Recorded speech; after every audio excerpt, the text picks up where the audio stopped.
Earning your degree online doesn't mean you have to go about it alone. At Capella University, we're here to support you when you're ready. From enrollment counselors who get to know you and your goals, to academic coaches who can help you form a plan to stay on track. We care about your success and are dedicated to helping you pursue your goals. Going back to school is a big step, but having support at every step of your academic journey can make a big difference. Imagine your future differently at capella.edu. Hey, it's me, the Quenchies. I'm that late afternoon craving you just can't shake. Wait, what's that? Welch's Grapeade? No! Made with real fruit and no added sugar, nothing answers the call of the Quenchies like Grapeade. Got the Quenchies? Grab a Grapeade in your juice aisle. Thanks for listening to the Red Treehouse, where I tell you unsolved crime stories to keep you up at night.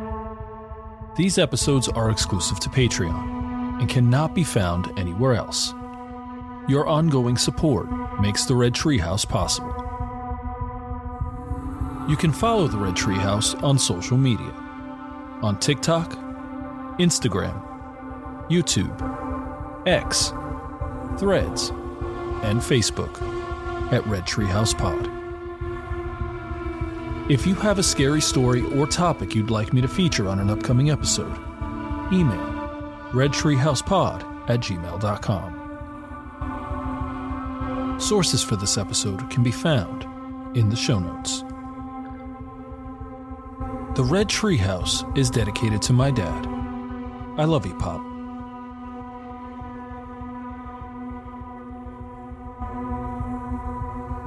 It is an unfortunate reality that at times, a person loses their life tragically and prematurely. No matter the circumstances, it's always shocking and leads to a world of hurt and trauma for the loved ones left behind.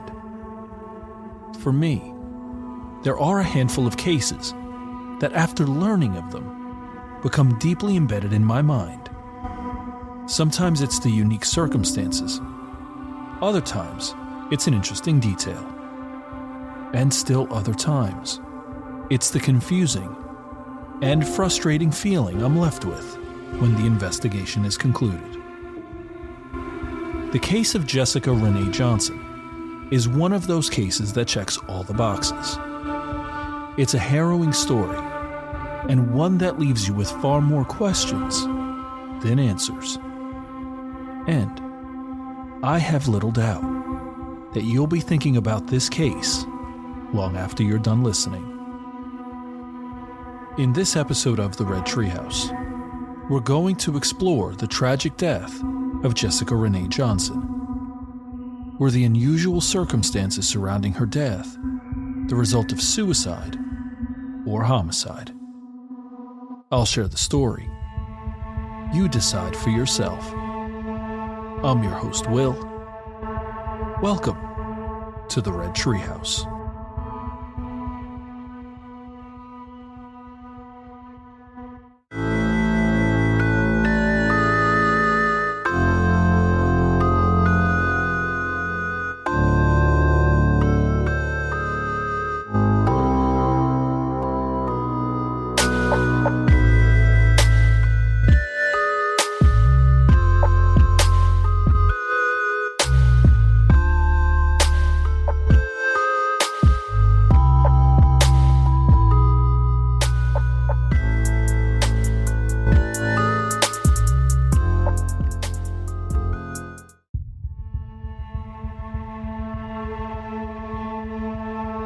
On May 31st, 2017, 37-year-old Jessica Renee Johnson, a mother of two, left her parents' home in Horn Lake, Mississippi, a small town of just over 25,000 people, about 1 mile south of Memphis, Tennessee.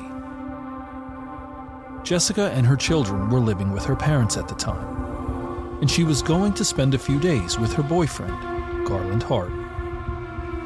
The next day, June 1st, Jessica FaceTimed her daughter and told her she was coming home soon. The morning of Friday, June 2nd, 2017, was beautiful and sunny in Horn Lake. But as the day was getting started, Linda Johnson, Jessica's mother, was concerned. She had not heard from or seen Jessica since she left 2 days before, which was out of character. It was not like Jessica to just disappear, especially when she said she would be home soon, or to not call to let someone know where she was. What started out as a normal day quickly turned into a real-life nightmare. That day, Linda received an unexpected phone call from the local coroner's office. Jessica had been found dead, and it appeared she died by suicide. The preliminary cause of death was ligature strangulation. Earlier that morning, a mail carrier was delivering mail on her normal route. As the mail lady pulled up to a mailbox on a rural road, she made a gruesome discovery. The body of Jessica Renee Johnson, hanging from a mailbox by a shoestring.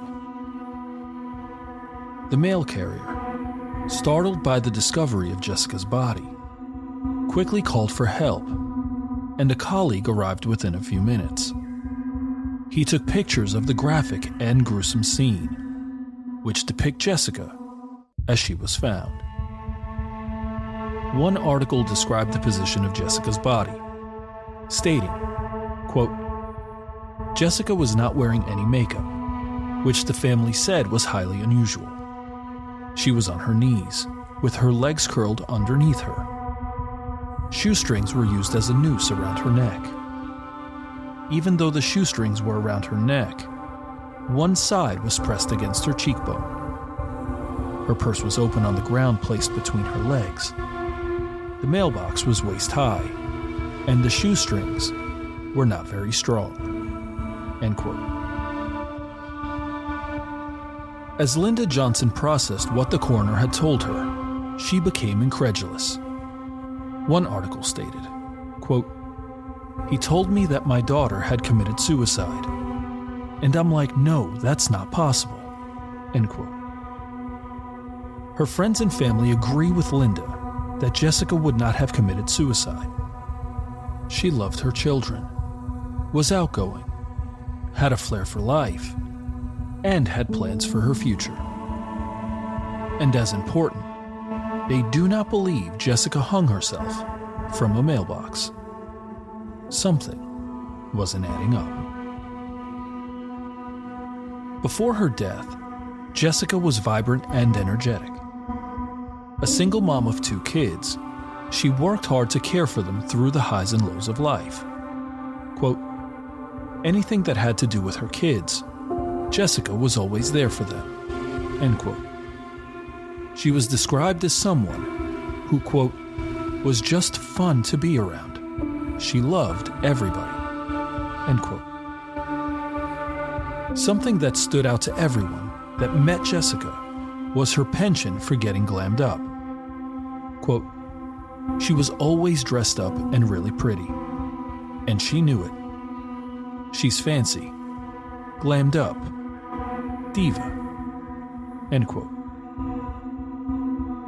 It is often said of someone that they lit up every room they walked in. But by all accounts, it seems this was especially true of Jessica. Quote, "She was the life of any gathering, whether it was just you and her, or a room of 100. End quote. Jessica had strong relationships with her parents and siblings, and they worked together to care for one another. I mentioned earlier Jessica and her 2 children lived with her parents, David and Linda. It seems this was due, at least in part, to Jessica's struggles with substance use and difficult relationships. At the time of her death, Jessica had recently begun dating Garland Hart, who her family did not approve of. One article stated, quote, "Jessica's friends and family did not like him, as they believe he abused her and that they had a toxic relationship. But Jessica felt she needed him to help with her drug addiction. She was trying to get better." End quote. Jessica's relationship with Garland Hart was of particular interest and concern because it signaled the shift in Jessica's taste in men. Quote, she was normally really picky on guys, so I was surprised her last 2 boyfriends that she had were pretty mean and controlling and kind of narcissistic. I don't know. I can't explain what she was attracted to. I mean, the crazy thing is, Jessica has never been attracted to men that was tattooed up. Neither one of my girls have ever had any tattoos, piercings, or anything like that. End quote. At first glance, the details about Jessica's well-kept appearance and her relationship with Garland may seem inconsequential, but they've become, in some ways, the foundation of the family's strong response to Jessica's official cause of death. Jessica's family firmly believes she did not die by suicide, and that the details simply don't add up. The pictures of Jessica's body resting against the mailbox left them with more questions than answers. First, Jessica was not wearing makeup when she was found, a seemingly small detail that piqued the family's interest. Remember, Jessica was always fancy, glammed up, diva. One article stated, quote, she would have went to sleep, and believe me, Jessica would have had herself fixed up. She would have looked like Sleeping Beauty. End quote. The position of Jessica's body also didn't make sense to her family. Jeff Pounders, the DeSoto County coroner, determined Jessica's official cause of death was suicide by asphyxiation. No autopsy was performed. However, the family hired Dr. Maurice Godwin, a criminal investigative psychologist, to look further into Jessica's death. He disagrees with the original ruling of suicide by asphyxiation. In fact, Dr. Godwin, who is an expert in his field, does not refer to Jessica as being hanged to the mailbox. Rather, he, quote, prefers to use the term tied to, end quote. He is quoted as saying, quote, based on the way the string is around her Adam's apple here, she would have never have passed out anyway, because I don't think there was enough pressure to cut off the air. The majority of the force, pressure, was on her cheekbone, end quote. He continued, quote, she's alive, supposedly, when she sits down there. So she has to put up with that pressure on her jaw from the edge of that 4x4 post until she dies. Never happened. Never happened. End quote. He offered additional insight into the shoestrings used as a ligature.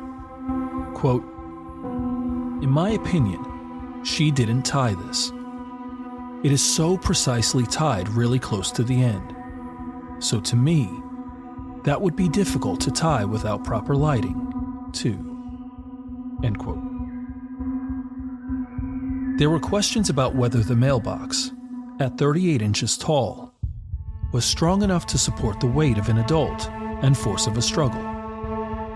And the area surrounding the mailbox raised concerns as well, with Dr. Godwin stating, quote, if you did want to hang yourself, there's plenty of trees around.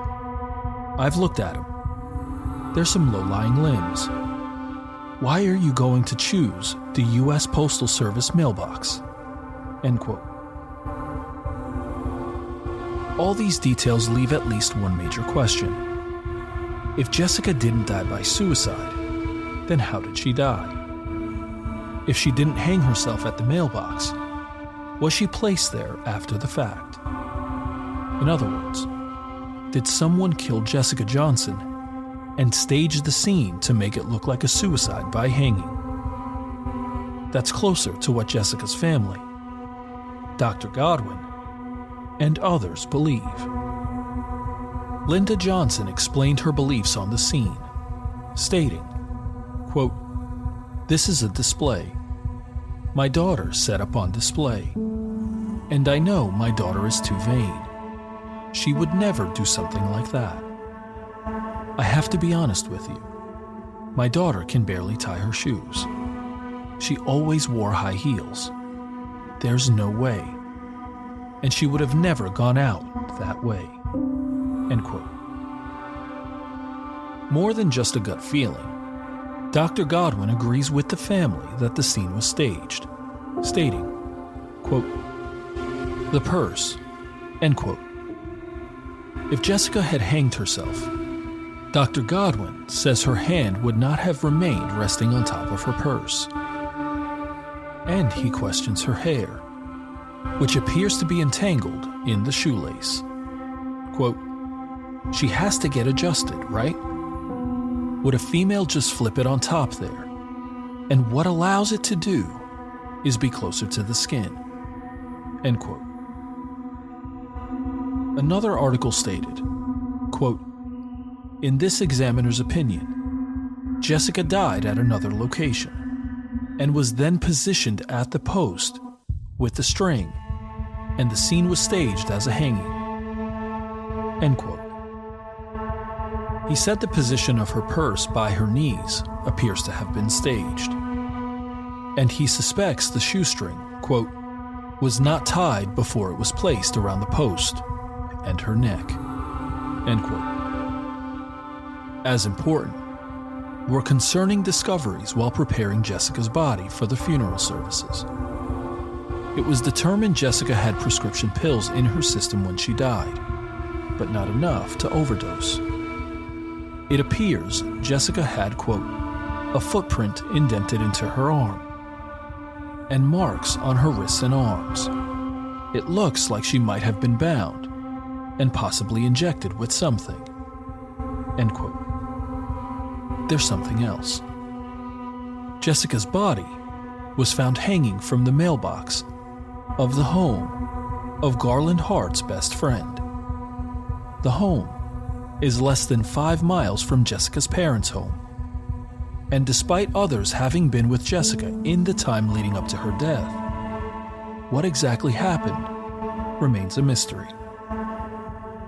What is known is Jessica spent time with her boyfriend at the home in the time leading up to her death. 2 crucial pieces of information are missing: the camera footage from outside the home, cameras that were pointed at the road, and the mailbox where Jessica was found, and Jessica's cell phone. The phone remains locked, and the code remains a mystery. Something interesting. It is believed Jessica had been dead for approximately 8 hours before she was found. Her son received a text from Jessica at 3:29 a.m., which means she either sent it just before dying, or someone else sent it from her phone after Jessica was already dead. Dr. Maurice Godwin offered a hypothesis, quote, "Either somebody had her phone somewhere else and sent that message, or they were standing at the mailbox around 3:30 a.m., sent the message to try to throw everything off, and then just put it in her purse and walked away." End quote. Friends described Jessica's relationship with Garland Hart as toxic and dangerous. One friend elaborated, quote, "He was mentally abusive. He was physically abusive. There were times where I would have to go pick her up because they had gotten into an argument or altercation.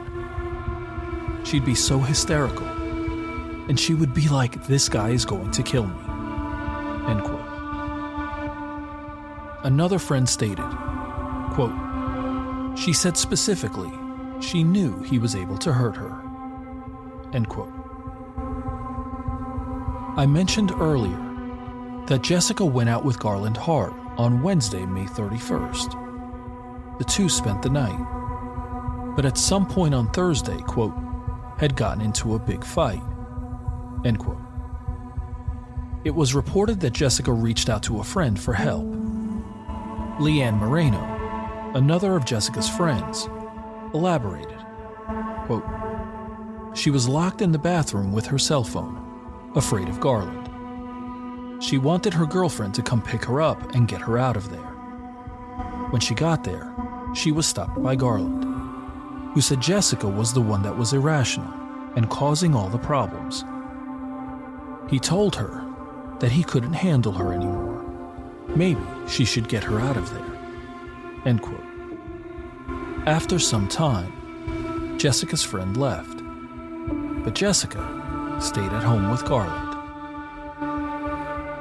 Garland's friend received a text message from Jessica, something like she didn't want to deal with the pain anymore. The cryptic message could have been interpreted in at least two ways. One, Jessica no longer wanted to be in a relationship with Garland. Or two, Jessica no longer wanted to deal with the pain of living. Garland's friend claimed to have heard about Jessica making threats of suicide, stating, quote, "One of my roommates told me she was out in the driveway and pulled the shoestrings out of her shoes and was threatening it. And he basically kind of just shrugged it off and told her, you know, get out of here with that. I don't want to hear it. And he shut the door on her." End quote. The friend claims this occurred sometime around 6 p.m. on Thursday, June 1st. Something interesting. When police searched the home of Garland's best friend, they found a pair of low-top Converse shoes, missing the white shoelaces. Something curious. There appears to be a time discrepancy. The coroner ruled the time of death to be approximately 8 hours before Jessica was found at 10:30 a.m. That puts her time of death somewhere in the 2:30 a.m. range.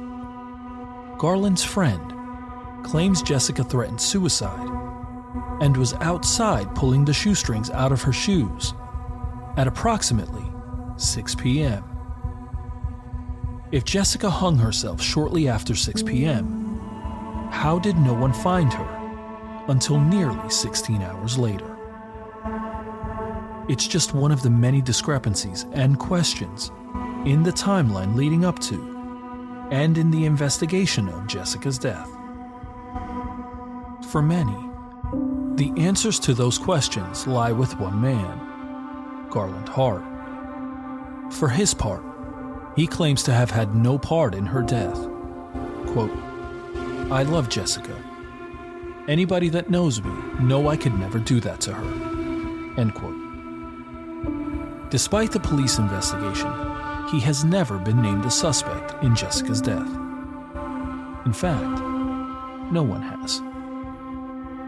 Despite the skepticism, Jessica's family opted to have her cremated, and her official cause of death is suicide by asphyxiation.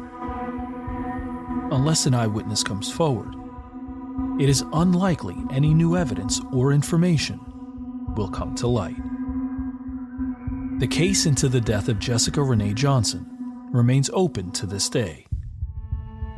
Anyone with information about the case should contact the Horn Lake Police Department at 662-393-6174. And if you or someone you know is contemplating suicide, call the National Suicide Prevention Lifeline at 1-800-273-8255. You can also call the Suicide and Crisis Lifeline at 988. Both are available 24 hours a day, 7 days a week, 365 days a year. I first heard about this story a few years ago and came upon it almost by accident. I finished an episode of a true crime podcast, and the next suggested episode was the story of Jessica Johnson. Something about it, actually lots of things about it, simply didn't make sense. And while I know circumstantial evidence is usually not enough to secure charges and a conviction, it almost feels like a miscarriage of justice that Jessica's death was ruled a suicide. someone out there knows what happened to her, either because they witnessed it or they participated in it. As we close this episode of the Red Treehouse, we're left with these lingering questions. Did Jessica Renee Johnson die by suicide by asphyxiation? Or was there foul play involved? I've shared the story. Now you decide for yourself. I'm your host, Will. Thanks for joining me in the Red Treehouse.